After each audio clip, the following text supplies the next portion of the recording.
The Qing dynasty had ruled China, including Taiwan, for over 250 years, but were overthrown in 1912. The Republic of China was soon established in its place.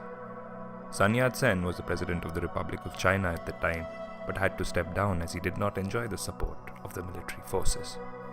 The military were loyal to their leader, Yuan Shikai. After stepping down, Sun eventually had to flee and seek shelter in Japan, and Yuan ruled over the Republic. As fate would have it, Yuan died a year later, plunging China into a state of chaos and disarray. The country was soon divided amongst the various warlords, fragmenting the nation and making it weak. Taking advantage of this, Sun returned to China and established the political party, the Kuomintang, with help from the Soviets. In return, the Soviets demanded something, a favor that would eventually be the turning point in this tale.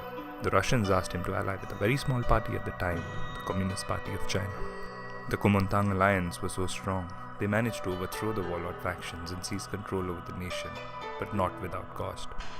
Sun died in 1927, and after his death, Kuomintang split into two factions, the right-wing nationalists and the extreme left communists. The ruling Kuomintang executed thousands of communists, making this one of the bloodiest eras of modern history. Russia withdrew their support to Kuomintang and supported the communists instead. With Russian support, the communists eventually managed to take control of the Chinese mainland, forcing the nationalists to flee to Taiwan. The nationalists, however, did not relinquish power and continued to run the nation from Taiwan under the name of the ROC, the Republic of China, while the communists established power in the mainland and called themselves PRC, or the People's Republic of China. So here is where the issues begin. Both nations began to identify themselves to the outside world as being the real China. So which exactly is the real China?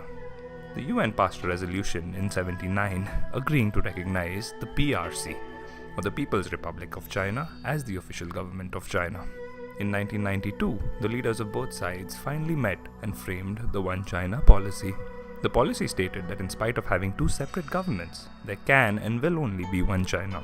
So what this means is that any nation wishing to have diplomatic ties with the PRC must first break all ties with the ROC and vice versa. Kuomintang lost the Taiwanese elections in 2016 to the Democratic Progressive Party. The DPP does not agree with the One China policy and wants Taiwan to be an independent nation.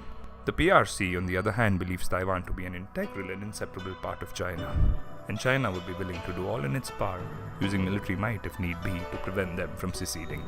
That is the reason Donald Trump was criticized by the PRC for having allowed a Taiwanese delegation to be part of the presidential inauguration ceremony with complete disregard for the One China policy.